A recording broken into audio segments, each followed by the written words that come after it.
If you care about how real people survive before pharmacies, insurance or emergency rooms, you're in the right place. Before we begin, subscribe to the channel and share this with someone who values practical history, because what we're covering today is not folklore or campfire storytelling. This is hard-earned frontier knowledge that kept families alive when doctors were days away, supplies were scarce, and mistakes were fatal. What most people don't realize is that much of what pioneers relied on still works today, not as replacements for modern medicine, but as resilient, field-tested tools every serious survivalist and historian should understand. Out on the frontier, illness was constant and help was distant. Settlers carried more than rifles and seed corn. They carried a working understanding of plants, minerals, animal fats, and preparation methods passed down quietly through generations. These remedies were born of necessity, refined through experience, and abandoned only when industrial medicine made them seem obsolete. Today, with supply chains fragile and self-reliance once again relevant, this forgotten medicine cabinet deserves a second look. Why frontier medicine focused on function rather than theory? Pioneers did not care about medical debates or academic arguments.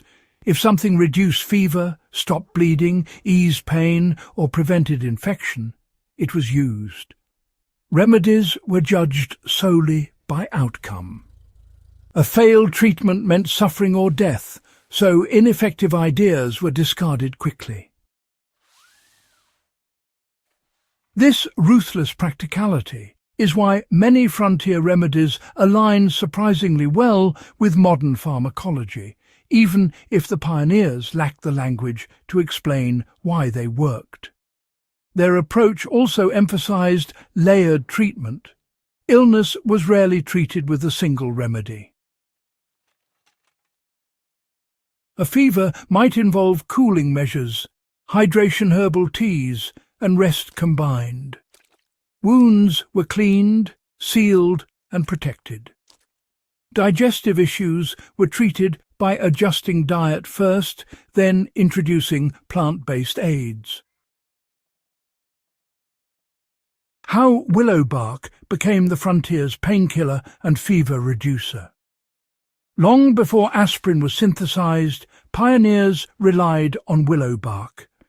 They learned that chewing the inner bark, or brewing it into a tea, reduced pain, lowered fever, and eased inflammation. Modern science later identified salicin as the active compound, the direct ancestor of acetyl salicylic acid. On the frontier, preparation really mattered. Bark was harvested in spring, when the sap flowed strongest, dried, then steeped gently rather than boiled hard, just to preserve its potency. Applied today, willow bark tea can be used cautiously for mild pain or fever, especially when, modern options are unavailable.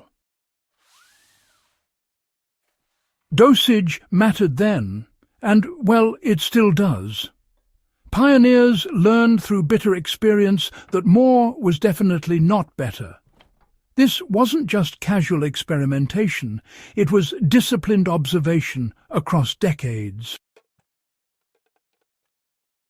Why animal fats and pine resin were critical for wound care. Open wounds were pretty much a death sentence without proper care. Pioneers created salves using rendered animal fat combined with pine resin or beeswax. Pine resin acted as a natural antiseptic and sealant, while fat prevented the wound from drying and cracking. These salves were applied after thorough cleaning with boiled water or, alcohol when available. In practical terms today, learning to identify pine resin, purify it over low heat, and combine it with clean fat gives you the ability to create a field-grade wound dressing. This isn't theoretical bushcraft. Frontier journals describe fewer infections when resin salves were used consistently and wounds were kept covered. How digestive ailments were treated through plants rather than pills. Stomach trouble was, well, common due to poor water quality and limited diets. Pioneers relied heavily on plants like peppermint, ginger, and blackberry root. Blackberry root tea, in particular, was used to control diarrhea because of its tannin content. Peppermint eased cramping and nausea, while ginger warmed the gut and reduced vomiting. Applied today, these remedies are still effective for mild gastrointestinal distress. The frontier lesson here is restraint. They treated symptoms while allowing the body to recover rather than forcing immediate suppression. Clean water and rest were always part of the treatment, something often forgotten in modern quick-fix culture. Why poultices were the frontline treatment for infection and inflammation. Poultices were not crude guesses. They were targeted treatments. Clay, charcoal, and crushed plant material were applied to draw out infection, reduce swelling, or soothe burns. Activated charcoal, now standard in emergency medicine, was once made from hardwood fires and applied to insect stings or infected wounds. Today, understanding how to make charcoal safely and apply it externally can provide a valuable backup when antibiotics are unavailable. Frontier families knew the signs of worsening infection and removed poultices regularly to prevent trapping bacteria, a mistake modern recreations often make. How pioneers balance medicine with prevention and routine care. The most important frontier medical lesson is that prevention mattered more than cure. Cleanliness, ventilation, proper food storage and seasonal routines reduced illness dramatically. Vinegar was used for cleaning surfaces. Sunlight was valued as a disinfectant.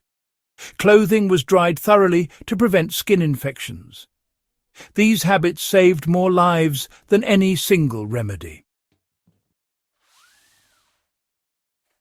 Applied today, frontier medicine reminds us that resilience comes from systems, not gadgets. Knowing how to maintain hygiene without running water or electricity is as critical as knowing which plant reduces pain. The forgotten frontier medicine cabinet isn't about rejecting modern healthcare. It's about restoring knowledge that works when modern systems fail or are unavailable. These remedies were forged in conditions harsher than most of us will ever face, and they deserve respect, not romanticization. If this kind of deep, practical history matters to you, subscribe to The Prepper Historian, share this with someone serious about self-reliance, and keep this knowledge alive. History only stays useful if we remember how to use it.